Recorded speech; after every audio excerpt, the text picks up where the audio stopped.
March 1904. A $340,000 German machine fails to cut armor-grade steel. 50 feet away, a $1,200 primitive slaughter that looks like a blacksmith's toy succeeds perfectly. How did a machine dismissed as obsolete cut steel that modern technology couldn't touch? March 1904, Pittsburgh's Westinghouse electric factory floor.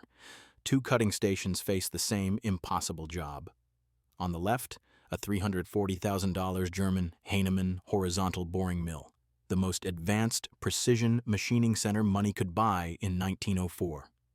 12 German-trained technicians hover around its steam-powered spindle, adjusting feed rates and coolant flow with obsessive precision. This machine represents the pinnacle of European manufacturing philosophy: overwhelming power through technological sophistication. 50 feet away sits a peculiar vertical machine that looks like it was assembled from spare parts in someone's basement. The Cincinnati Slaughter Model 3A. No sophisticated controls, no precision measuring instruments. Just a single ram moving up and down like a sewing machine needle, guided by one operator named Frank Muller, who learned machining by watching his blacksmith father. Total crew, one man. Purchase price, $1,200. The job that brought these machines together seemed straightforward on paper. Cut internal keyways into hardened chromium nickel steel turbine housings. These weren't ordinary castings. Westinghouse's new steam turbines required internal slots cut into steel that had been heat-treated to Rockwell 58 hardness, harder than most cutting tools of the era. The keyways needed to be precisely 0.003 inches tolerance across 14-inch depths, maintaining perfect parallel walls that would lock rotating shafts without any play. European engineers had spent 6 months developing the boring mill approach. Their solution involved custom carbide cutting heads rotating at precisely calculated speeds, with continuous oil cooling to prevent thermal expansion. The mathematics were elegant: feeds, rates calibrated to steel hardness, cutting depths optimized for tool life, spindle speeds synchronized with material removal rates. German metallurgists had even specified the exact chemical composition of cutting oil that would maximize tool performance while minimizing heat distortion. American foreman Big Mike Kowalski watched the German setup with growing frustration. 6 months of planning, 12 specialists, and we haven't cut a single keyway that meets tolerance, he muttered to the plant superintendent. The boring mill's horizontal approach meant fighting gravity and chip evacuation simultaneously. Metal shavings packed into the cutting zone, causing tools to bind and break. Coolant flow disrupted cutting precision. Every adjustment to solve one problem created 2 more. Muller's slaughter sat idle, dismissed by European consultants as primitive vertical planing equipment, suitable only for rough shaping of soft metals. The German chief engineer, Klaus Steinbach, had literally laughed when someone suggested trying the slaughter for precision keyway cutting. "That machine pounds metal like a blacksmith's hammer," Steinbach explained with condescending patience. "Modern manufacturing requires scientific precision, not brute medieval force." The Westinghouse contract deadline loomed. 200 turbine housings, each requiring 4 perfect internal keyways. The boring mill had completed exactly 3 housings in 6 weeks, with a 4% rejection rate. The future of American industrial manufacturing seemed to depend on solving a problem that Europe's best technology couldn't crack. James Archibald wasn't supposed to be at Westinghouse.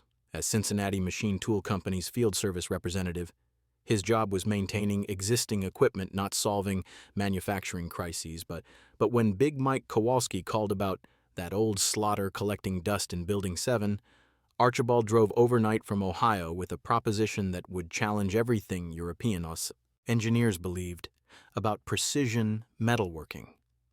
Archibald had spent 15 years watching machinists struggle with the same fundamental misconception. Everyone assumed that harder materials required more sophisticated machines, higher speeds, greater power, complex controls. "They're thinking about it backwards," Archibald explained to skeptical Westinghouse managers. "Hardened steel doesn't need more technology. It needs more patience and mechanical advantage." The Slaughter's design philosophy was deceptively simple. Instead of rotating a cutting tool at high speeds like boring mills and lathes, it moved a single-point tool vertically through the work in slow, deliberate strokes. Each downward pass removed a thin layer of material, sometimes just 0.02 inches, before the ram lifted, the table indexed microscopically forward, and the next cut began. To European engineers trained in high-speed machining theory, this approach seemed absurdly inefficient, but Archibald understood something the German consultants had missed. Hardened steel's greatest enemy wasn't insufficient cutting speed. It was heat. Every high-speed cutting operation generated friction that caused thermal expansion, destroying the precise tolerances Westinghouse required. The boring mill's carbide tools dulled within minutes from a heat buildup, requiring constant replacement and recalibration. Each tool change meant reestablishing datum references, accumulating tiny errors that compounded into unacceptable variance. The slaughter's slow vertical motion generated minimal heat. Its single-point tool remained sharp for hours instead of minutes. Most critically, the machine's mechanical simplicity eliminated the cascading errors that plagued complex equipment. There were no rotating spindles to wobble, no multiple axis movements to synchronize, no thermal expansion from high-speed operations. The ram moved straight down and straight up, guided by a massive cast-iron column that wouldn't deflect, under cutting forces that destroyed lighter machines. Frank Muller demonstrated this principle with a simple test. He mounted a piece of the chromium-nickel steel in the slaughter's vise, set the ram stroke, and began cutting a single keyway at 30 strokes per minute, glacially slow compared to the boring mill's 600 RPM spindle speed. No coolant, no elaborate setup, just steady, rhythmic cutting that sounded like a distant church bell tolling. After 90 minutes, Muller lifted the finished piece for inspection. The keyway walls were mirror-smooth, parallel within 0.015 inches across the full 14-inch depth. The tolerance was twice as precise as Westinghouse's specification. Klaus Steinbach examined the work with visible confusion, measuring the keyway 3 times before reluctantly confirming the numbers. "This is impossible," he muttered. "Precision machining requires scientific process control, not primitive hammering." Big Mike Kowalski picked up the finished turbine housing. Component, feeling its weight. "How many of these can you cut per day?" Muller checked his pocket watch. "Working straight 8-hour shifts, probably 6 housings, 4 keyways each, 24 perfect keyways daily." The boring mill was averaging 2 keyways per day with multiple rejections. The production trial began the following Monday with a wager that spread through Westinghouse's factory floor faster than the morning shift whistle.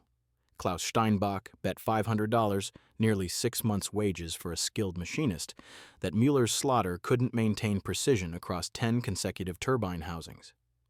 "Primitive equipment produces primitive results," Steinbach announced to gathered workers. "We'll see how long this blacksmith's toy maintains tolerance before it drifts out of specification." Muller accepted the challenge with quiet confidence born from understanding his machine's fundamental advantage. While European engineers obsessed over controlling hundreds of variables in their sophisticated boring mill, the slaughter eliminated most variables entirely. Its massive 4,000-pound cast-iron frame absorbed cutting vibrations that destroyed precision in lighter machines. The vertical ram rode on a dovetail slide hand-scraped to within 0.02 inches straightness, precision achieved through patient craftsmanship rather than expensive technology. The contrast in operating philosophy became apparent immediately. Steinbach's team spent 2 hours every morning calibrating the boring mill, checking spindle runout, verifying coolant chemistry, measuring thermal expansion as the machine warmed up. They consulted elaborate calculation tables to determine optimal feed rates for each material hardness. A single turbine housing required 16 separate tool changes, each demanding complete recalibration to maintain tolerance stack-up. Muller walked to his slaughter at 7:00 a.m., loaded a housing, set his cutting depth to 0.005 inches per pass, and began working. His only calibration was a quick visual check that the tool holder was properly seated. No calculations, no elaborate setup. The machine's mechanical simplicity meant there was almost nothing to adjust. By 9:30 a.m., he had completed his first housing with all 4 keyways cut to specification. The boring mill was still warming up for its first cut. The economic implications stunned Westinghouse management. Operating cost comparison revealed the slaughter's overwhelming advantage.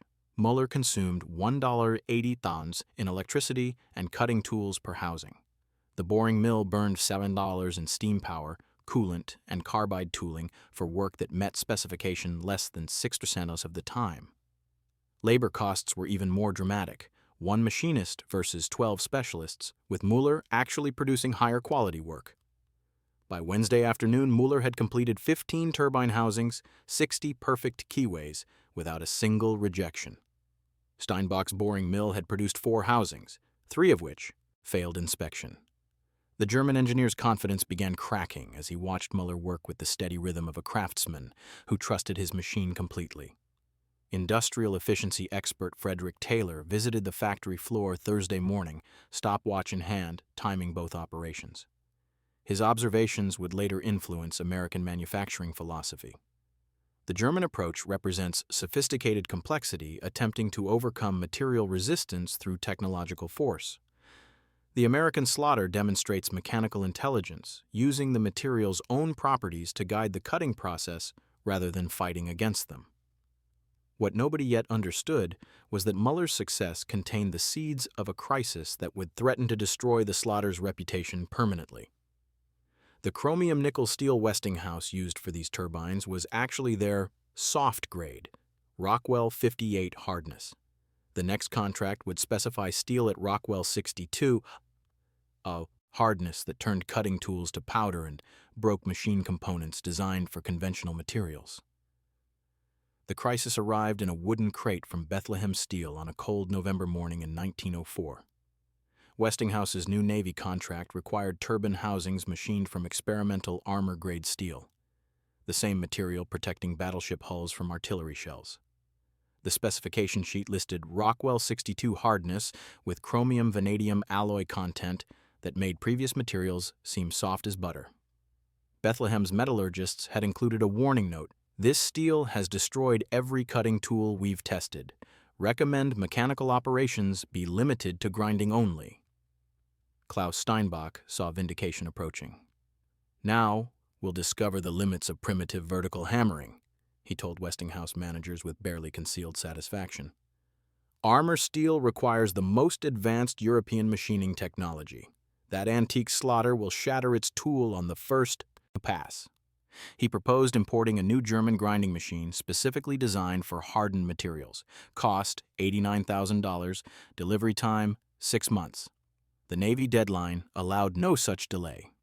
12 turbine housings needed completion in 8 weeks, or Westinghouse would forfeit the contract to a British competitor already supplying the Royal Navy with similar equipment. American industrial pride was at stake, along with $2.3 million in revenue that would support 400 factory jobs through the winter. Frank Mueller approached the first armor-grade housing with the same methodical confidence he'd shown previously. He mounted the steel in his slaughter's vise, positioned his standard cutting tool, set the ram to 30 strokes per minute, and engaged the clutch. The tool bit into the steel surface on the first downward pass. On the second pass, it screamed, a high-pitched metallic shriek that made machinists across the factory floor wince. On the third pass, the cutting tool shattered completely, sending fragments pinging off the cast-iron frame.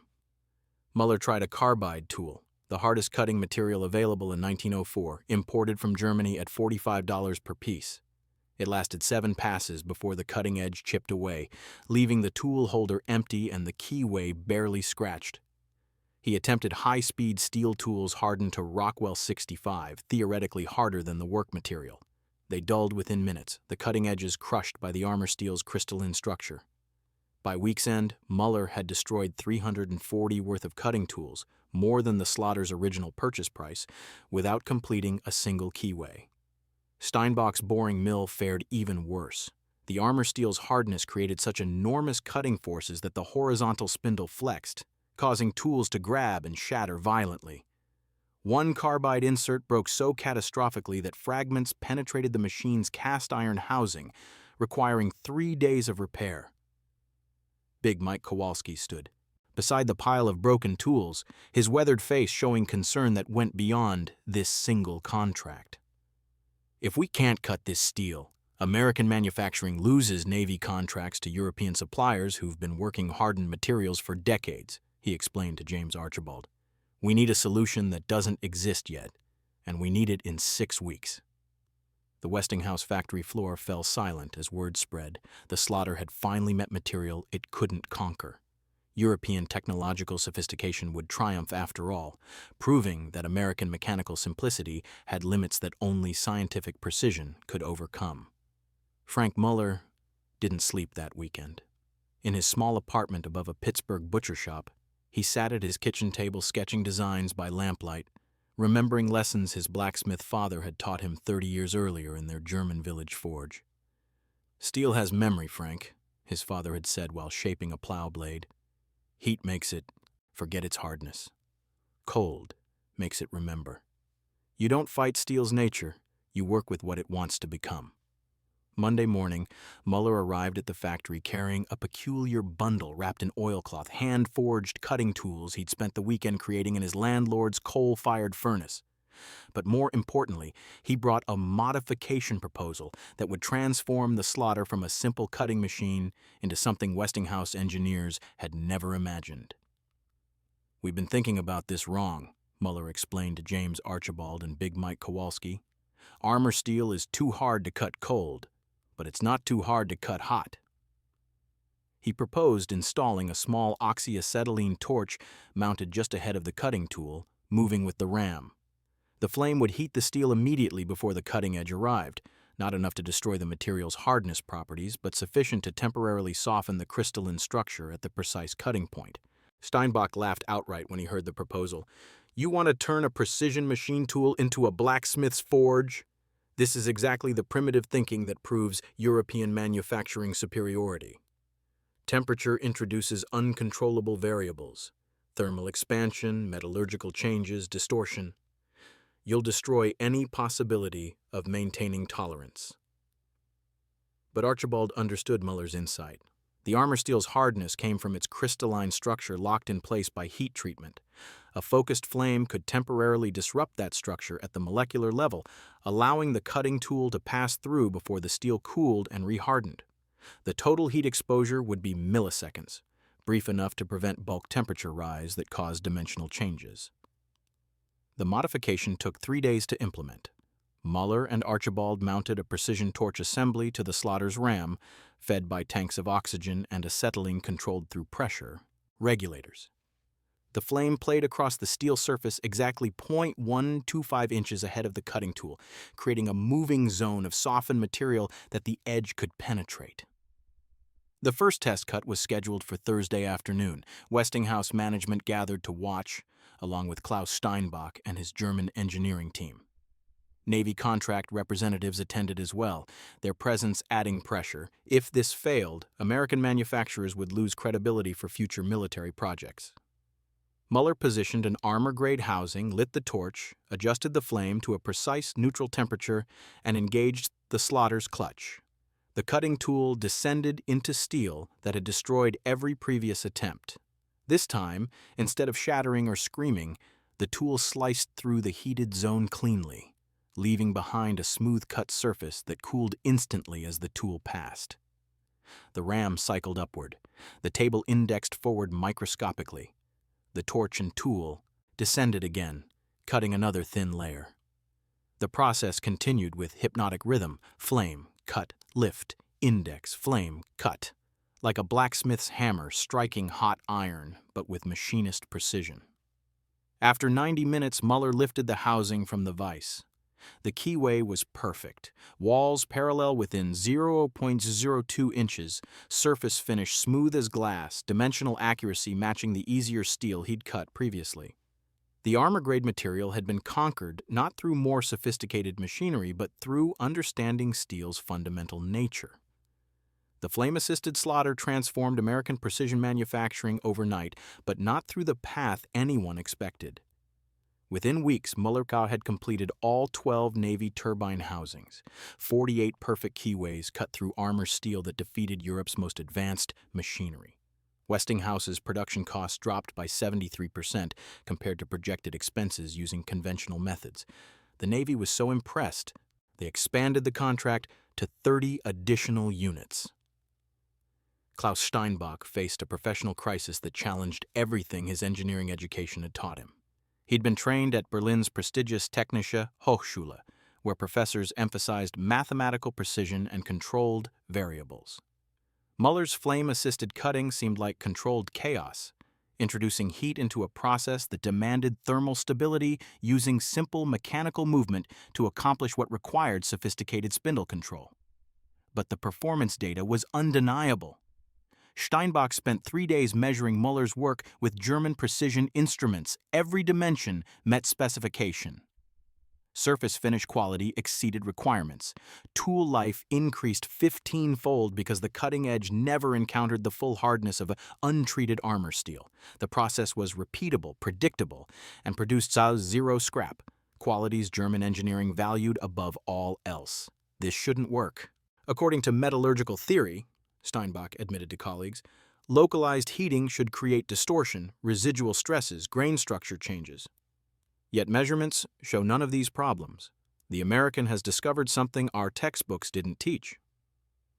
The explanation emerged through collaboration between Muller's practical experience and Archibald's engineering analysis.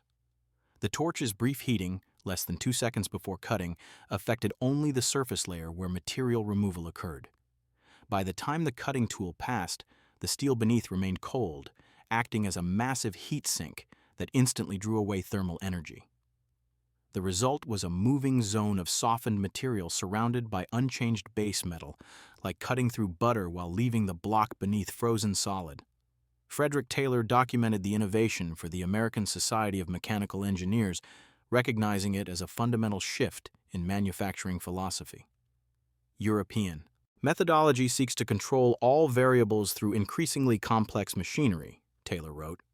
American practical engineering identifies the single critical variable, in this case, steel hardness at the cutting point, and addresses it directly through the simplest possible mechanism.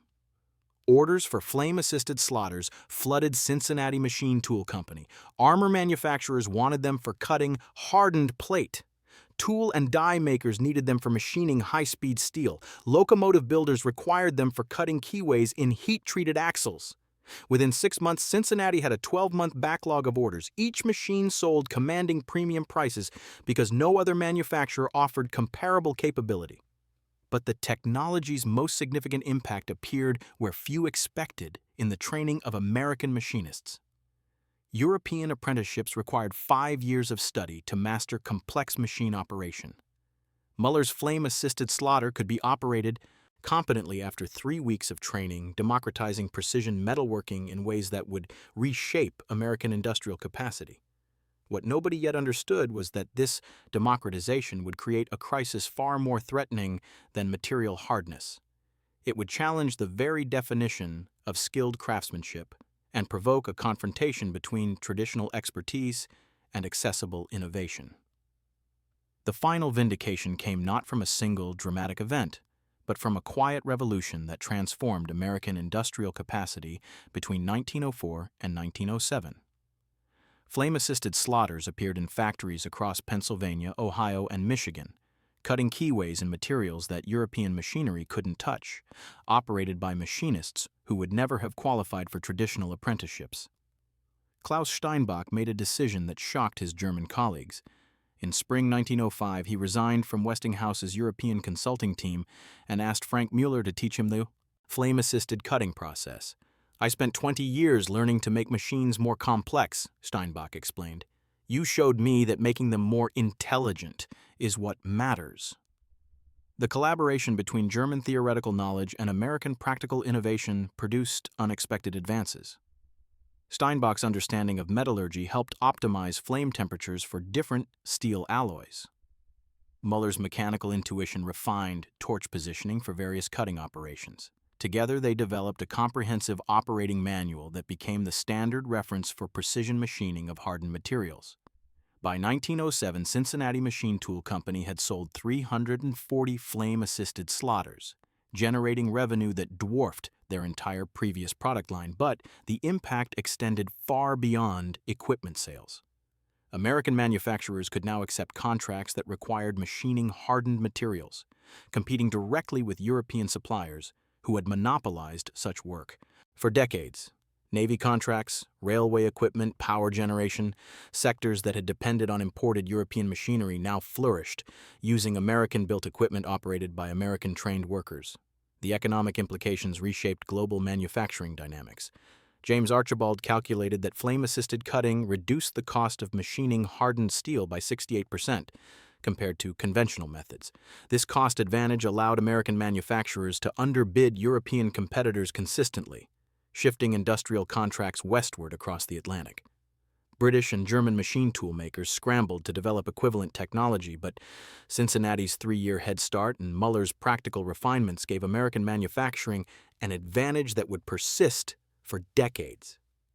Perhaps most significantly, the Slaughter's triumph validated an American approach to engineering that differed fundamentally from European methodology. While German and British engineers pursued sophistication through complexity, American innovators achieved superiority through understanding fundamental principles and applying them intelligently. The flame-assisted slaughter didn't require advanced mathematics or theoretical metallurgy.